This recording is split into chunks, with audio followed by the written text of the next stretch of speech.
So this is going to be my second video today. I'm going to go over all the things you need to know about the Legendary Edition of Injustice 2. They just did a Watch Tower live stream. I'm a little bit late to this because I was asleep. I didn't want to wake up super early to do this video, but I did just want to go over all of the details. So first of all, the big most exciting thing, at least in my opinion, is updated multiverse content. This includes both the original multiverse and the Legendary multiverse. Both of them are getting more content. There's just more events within each multiverse, which is more exciting for those of us who play multiverse. I actually predicted this earlier on this week because it just seemed very logical to me when they did a increase on level cap that they would add more to the multiverse. So that's exciting, especially for players who are going to be jumping in this late. Now you're going to have more content to play. It's also worth mentioning, along with that multiverse update is going to come a heck of a lot more gear. Each character is not just getting one Legendary Edition set. Everybody is getting multiple sets based on the information we have so far. That is super exciting to me because all of the gear we've seen so far for those characters is amazing. I'm showing some on screen right now. These are fantastic, literally amazing pieces of gear that I cannot wait to unlock. Seriously, the gear in Injustice 2 is going to be amazing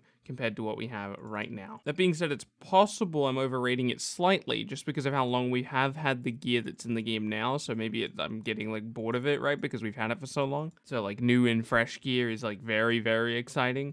Honestly, if they use the gear system again in the future, which I hope they do, I would appreciate it if they continued to use this format where at the start of the game, we have kind of a combination of rare and legendary gear, and it's very much set up the way it has been up until this point. And then towards the end of the game, they do a massive update like this, increasing the level cap, adding a bunch of new gear, and just overall making the game more exciting and revitalizing it in a way. Another thing to mention is that the TV multiverses of the CW Flash, the Arrow, Green Arrow, and all the other characters with TV shows, so for example Brainiac with Krypton and all of that. These characters are getting their TV multiverses to come back around, but this time are going to reward you with the brand new gear that's going to be added to the game. So that's exciting. You're going to get a chance to unlock brand new gear for Arrow, Supergirl, Brainiac, and all the other TV characters. Another new exciting feature is the Learn function. Now this is essentially a more advanced tutorial, and it's not just teaching you how to do things, but why you want to use them, which I think is a really interesting concept. It's a really solid tutorial. That being said, I'm actually kind of a Debbie Downer on this. I don't think tutorials are the best way to learn fighting games. That's just my opinion. I've never really thought that. I'm a little bit biased because I never really learned through tutorials, right? I learned through trial and error, and I learned through watching other people and things like that. I've never really found tutorials to be particularly helpful because there's a massive difference learning something in a tutorial and then like actually applying it. But in this case, they're not really teaching you anything. Well, they are teaching you something. They're teaching you the most valuable thing that you get from watching videos and trial and error. They're teaching you how to tell if something's safe or not, when you should be waking up and when you shouldn't be, and when you should be throwing out your... Well, I actually don't think they covered meaty, but... you know, whatever. Based on what I saw, it was a pretty awesome looking tutorial and is going to reward you with source crystals, which is very exciting. On top of all of this, they've actually revealed the Bruce Wayne premiere skin, which is just awesome. I knew this was going to happen. Everyone started doubting it, and I was like, why?